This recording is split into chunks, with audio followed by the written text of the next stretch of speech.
Come ride the little train that is rolling down the tracks to the junction.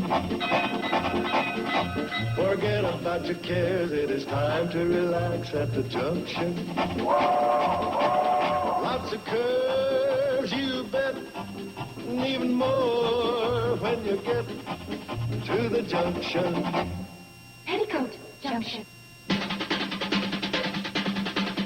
There's a little hotel called the Shady Rest at the junction.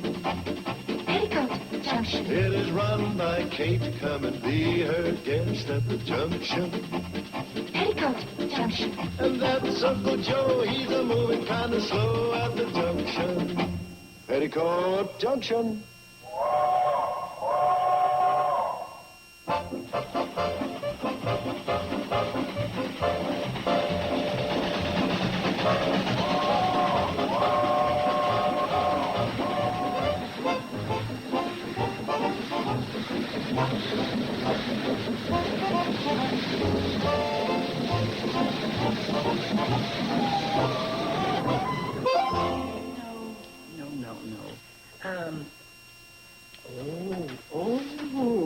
This should make a lovely dress, Henrietta. Well, that fabric runs a little steep, Selma. 60 cents a yard. Price is no object. It'll look stunning on you, dear. Mother, I don't care too much for that striped effect. Mother knows what she's doing. It'll hide some of that baby fat. Sam, I think I'll take 3 yards of this and 2 of this. Okay, I'll cut it for you. All right. Oh, be right with you, Kate. Hi, Henrietta. Good morning, Miss Selma. Oh, Mrs. Bradley.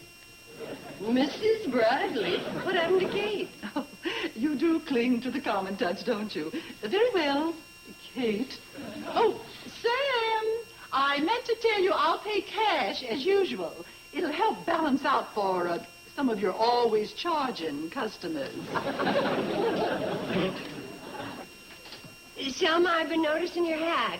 Oh, do you like it? The flowers are lovely. But you ought to get busy and clear out some of that crabgrass. Gee, you didn't save that brilliant remark for the women's club on Wednesday. It would have opened the meeting with such a nice, dull thud.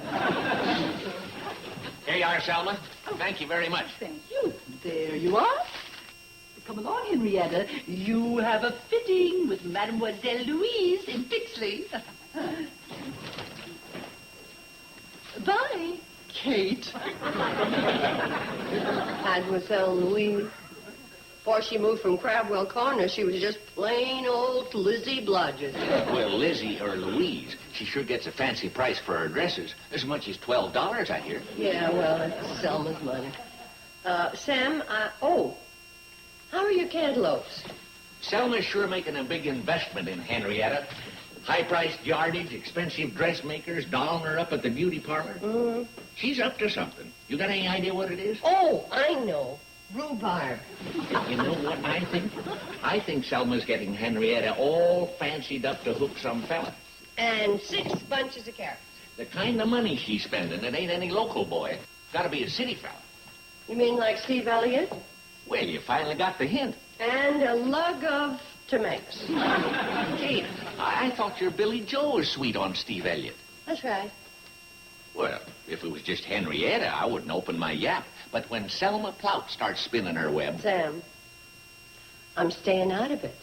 Wonder what's taking Kate so long. Yo, Mr. Carson!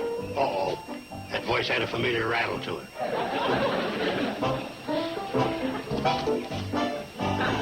I thought so. Loudmouth Incorporated. Get on the train, dear. Oh, Mr. Carson, you're just the man I've been looking for. You're too late, Selma. I already bought my Girl Scout cookies. I just want to tell you that the people of the entire valley owe you a deep debt of gratitude. Oh, it was nothing. Sooner or later, some other genius would have come up with the idea of putting decoy telephone poles between the real ones to confuse the woodpeckers. I didn't mean that. I'm talking about your brilliant business venture with Steve Elliott. Oh, that.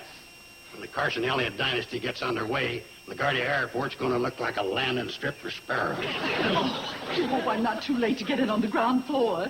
Of course, I'm only a poor widow with a few $1,000s. You're in. Of course, my cash is all tied up in farmland. You're out. However, I could use your crop dusting service 2 or 3 times a week. You're in again. And I must admit I carry a lot of influence with the other farmers, which should give your firm additional revenue. You're in with both feet. Oh! Selma, when you start drawing dividends, we not only will triple your investment, we'll quintuple it. Oh. But on hot days, you'll be fanning yourself with $1,000 bills. I know. Oh, no, you dear man. Oh, Mr. Carson. Tell Steve he has the best wishes of Selma Plout and her lovely eligible daughter, Henrietta, who not only is a good cook, but is the only girl in the valley with a cash drawer in her hope chest.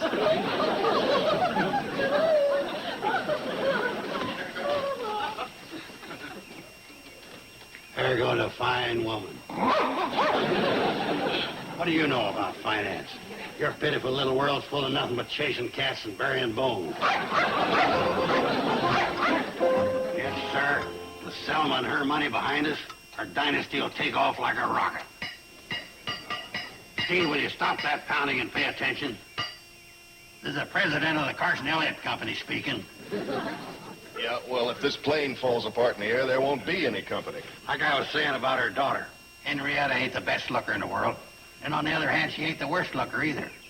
But with a mother like Selma, it just ain't her fault. Don't come to think of it, Steve, I can't think of a better wife for our business.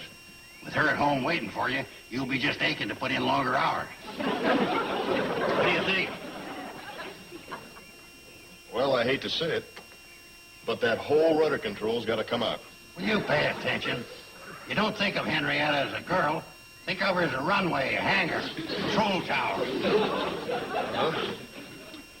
It's just got to come out. See, you can't expect her to come to you. She ain't the pushy type. You've got to go after her. Hey, Floyd, what's holding us up? Hold your horses, will you? Henrietta, will you please let me help you aboard? Just a little longer, Floyd. Maybe he'll... I mean, 1 more minute won't make that much difference, will it? Well, the heck it won't. We're due to pick up Clint Bleeker's squash at 11:06. He's got an awful temper, and if we're late... Did you ever try to scrape Hubbard's squash off a locomotive? Surely 1 little minute. Floyd, come here. What do you want, Charlie? For crying out loud, Mr. Conductor, will you please help that girl aboard so we can get going? She don't want me to help her. Oh, so that's the way it is. Hey, Floyd, What do you want, Charlie? what time did Steve Elliott say he was coming back from the state capitol? I didn't know he went. I get it. About midnight, didn't he say? But at least, maybe even later. Say 1 or 2 o'clock.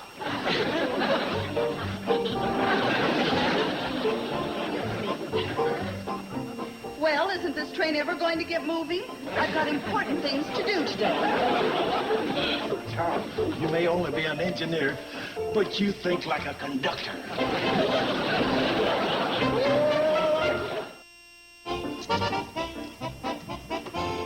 Well, I'm glad one of you showed up. I thought I was going to have to fix lunch by myself. Why don't you tell me you were going out? I already set a place for you. I'm not going out. Then why the glamour? Oh, Mother, can't a girl look presentable?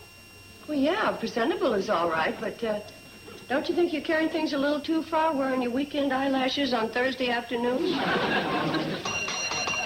Floyd, will you stop ringing that bell? Well, if you can toot the train whistle, I can ring this bell. Here, boys. Hi. Hello, Billy Joe. Hi, Kate. Hi. That was good time, and we're just about to have lunch. Well, thank you, but we can't. We're running behind schedule. Yeah, we've had a lot of delays, and, hey, Billy Joe, how come you're wearing your weekend eyelashes on Thursday afternoon? What'd you have on your mind, boys? Well, Sam Drucker got this here phone call, and we're supposed to find out. Didn't you tell Mr. Drucker the answer is still no? I'm not going out with anybody who calls. Yeah, we told him, but this time the call wasn't for you. Oh. It's for Steve. Oh, well, he'll be down in a minute. He's upstairs taking a bath. We ain't got time to wait. We got a railroad to run. Yeah, we're 27 minutes behind schedule. If you give me the message, I'll see that Steve gets it. Okay. That's funny. I had it a minute ago. That is funny because it was never wrote down. Don't you remember when we come out of Sam Drucker's store, you says to me, Charlie, Sam's give us a phone message to give to Steve. Oh, yeah, now I remember. I was standing there when the call come in from Selma. And she was talking so loud you could hear clean over by the pickle barrel. That's nice. That's real nice. But the message. The message. Selma, it is very important that you get this message straight. Sam, I will, Selma. Well, did you get to the part about what Selma said? The message. Selma, tell Steve there's no time to write a note because my beautiful daughter, Henrietta, has impulsively prepared oysters Rockefeller for tonight's dinner. Since there's only the two of us, it would be a good opportunity for you to enjoy a good home-cooked meal for a change. RSVP. Well, that's Selma Plout of all the... That was very well said, Floyd. Goodbye, boys. I forgot something. Signed, Selma Plout and her ravishing daughter, Henrietta. Mom, they're fighting dirty, and I've got to fight back the same way. Well, I suppose you could, No, it's got to be dirtier than that. This is a case for Uncle Joe. I know Selma Plout has promised to back your airplane empire, but does that mean she has to steal my boyfriend for Henrietta? Billy Joe, you're just too young to understand executive thinking at the top level. And I don't care about it. I'm your niece. Well, you got a point there. Blood is thicker than water. Oh, Uncle Joe. On the other hand, gold is thicker than blood.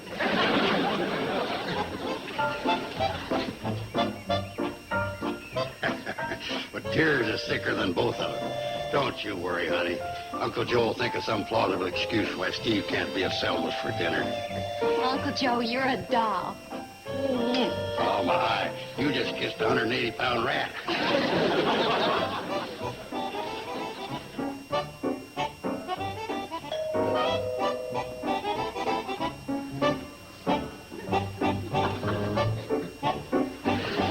Mother, you let him in. Henrietta, you get a grip on yourself. Now relax. Be confident. After all, you've done the best with what you've got. Oh, what a pity you don't favor my side of the family. Mom, Steve's nice, but I don't know how he feels towards me. Always bringing up trivial objections. Picture this, dear. There you are on Steve's arm, marching out of the church under a triumphal arch of crossed swords. The least you can do for your mother is to give her a son-in-law who's head of his own airline. Think of the status, the prestige.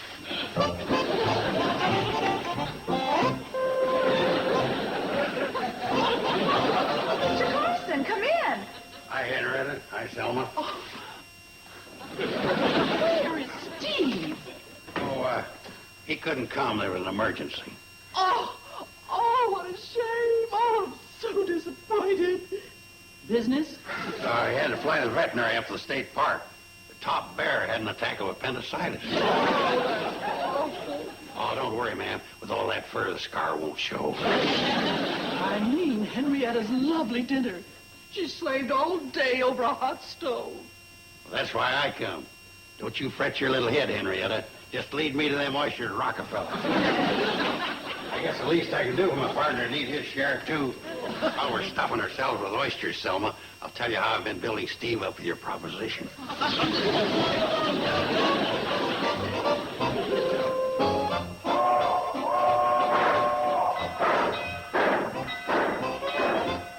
There she goes. Good old Cannonball with its cargo of boredom, chugging merrily from Hooterville to Pixley, then the eventful trip back from Pixley to Hooterville, with perhaps an enthralling 2-minute stop at Scoville's Crossing.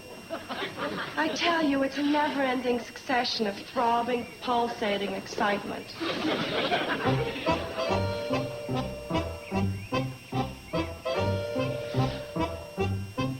No, I don't believe it. Mom!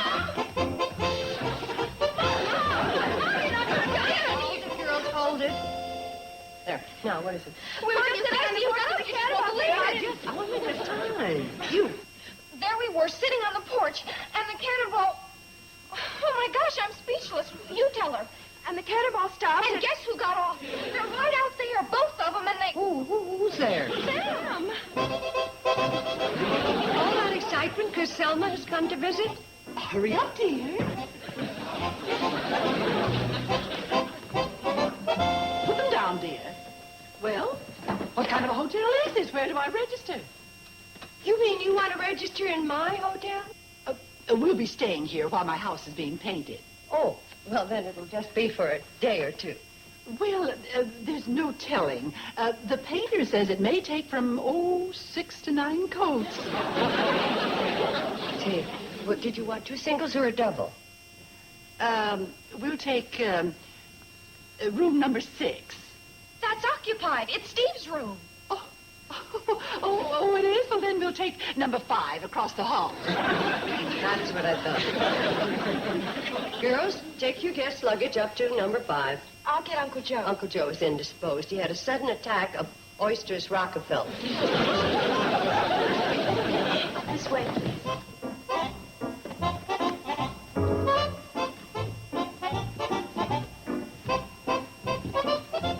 Hey, Mom, I want to ask you a question. Just in case Steve should happen to ask me to go for a ride in his plane tonight, would you let me? Mom, wasn't that Selma Plout that just went up the stairs? Yep. And Henrietta. Well, why are Bobby and Betty carrying their luggage? They wouldn't. I mean, you wouldn't let...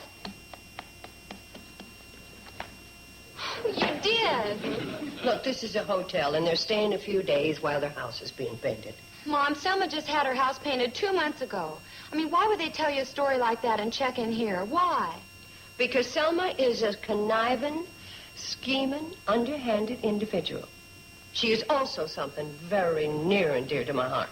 What? A paying guest.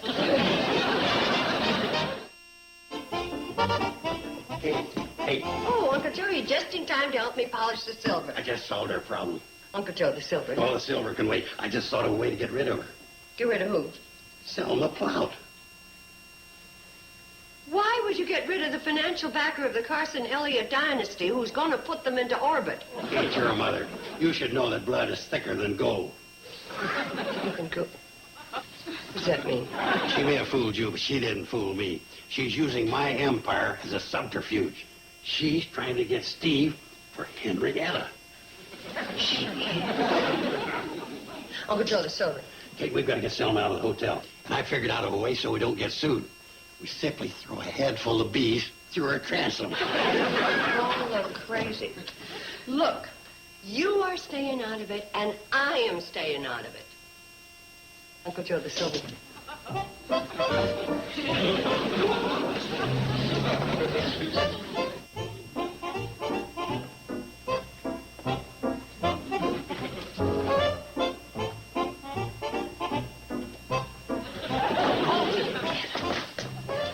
Drop your handkerchief. Oh, Mother, I can't. Oh, for heaven's sake.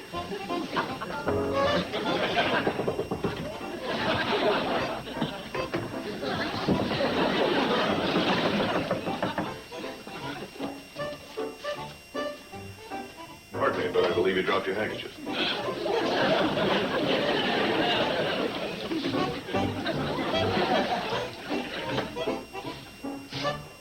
Oh, Henrietta, how can you do this to your mother?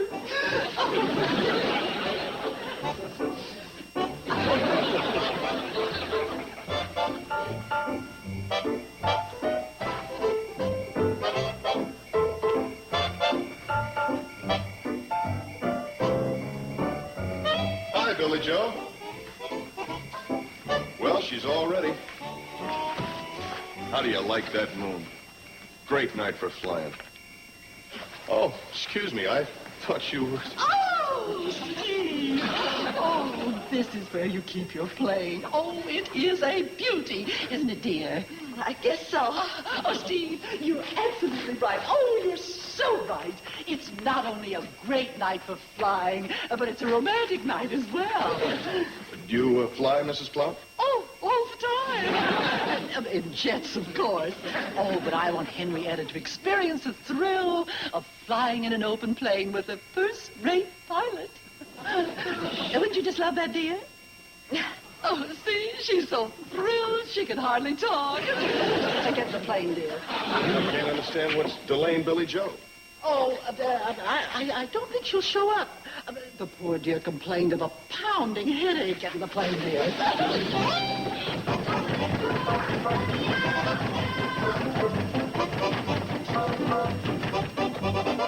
Oh, thanks, Mom. Gosh, I've been pounding on that door for 20 minutes. I no sooner found this flashlight for Steve when bang went the door. Who could have been so stupid? Not stupid, smart. That's Selma Plout. This time she's gone too far. From this minute on, I'm no longer staying out of it. We never turn you down, Kate, but this time you're just asking the impossible. Yeah, Kate, we're sorry. But, boy, Selma Plout isn't interested in Steve as a person. All she wants is a flyer in the family so she can brag and feel important. Well, we'd help you if Steve wasn't involved. Yeah, you're asking us to give aid and comfort to the enemy. You call Steve Elliott the enemy? Well, he flies a plane, don't he? It's the age-old battle to the death between the noble iron horse and the vultures of the sky. That's exactly what it is. Now, what do you want us to do?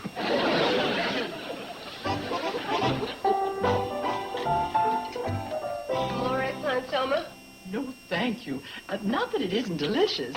In fact, it really isn't bad at all, considering that you have so much to do that your mind probably was somewhere else. Thanks, Selma. That's high praise coming from you, seeing as how you always say what you mean. I'll help clean up that eggplant. To balance it off, give me a couple more of them lamb chops. Shame Steve had to miss this dinner. Oh, he'll be here in time for dessert. Such a charming young man. I guess Steve is the most eligible bachelor we've had around here in years.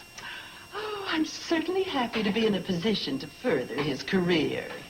Hi, everybody. Hi. Good evening. Hi, boys. You're just in time for pie and coffee. Where's Steve? He's coming. Come on, kid. Hi, everybody. Make yourself comfortable. I'd like to have you all meet the new brakeman on the cannonball. You didn't do so bad for the first day. You gotta remember, Steve, when you finish waving your red flag at Stover's Crossing, you gotta roll it up, or Bud Larkin's bull will follow the train clean into Pixley. I remember that, Mr. Smoot. You are working on the cannonball? Best bosses I ever had. What about our company? Oh, flying is all right, but railroading, well, it's steady, less dangerous. And it makes me feel like part of the community. Pie, Selma? No, thank you. I'm not hungry. Well, there's your drink. It was nice having you. Thank you. And, you're welcome back, Selma, anytime you have your house painted again. Why? I'll take these. Never mind. Henrietta carried them in and she can carry them out.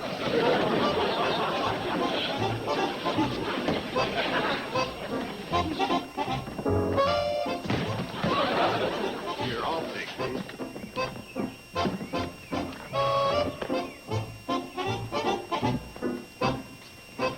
Well, we certainly had a narrow escape. Think how I'd have felt watching you march out of church under an arch of crossed oil cans.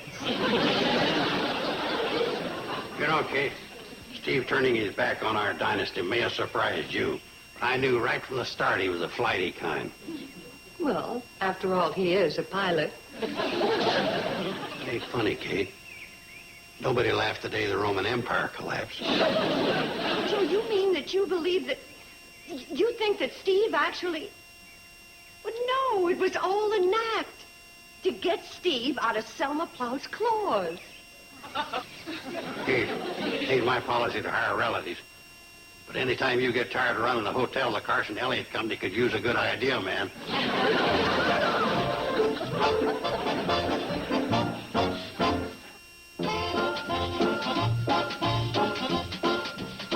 Let me invite you to spend your Saturday in Hooterville with Green Acres and Petticoat Junction. And y'all can watch all morning for a slight surcharge. It's a good deal. Hooterville Saturday, tomorrow morning, starting at 6 Eastern, 3 Pacific, only on TV Land. Now, stay tuned for That Girl, next on Nick at Night's TV Land. Petticoat, Junction.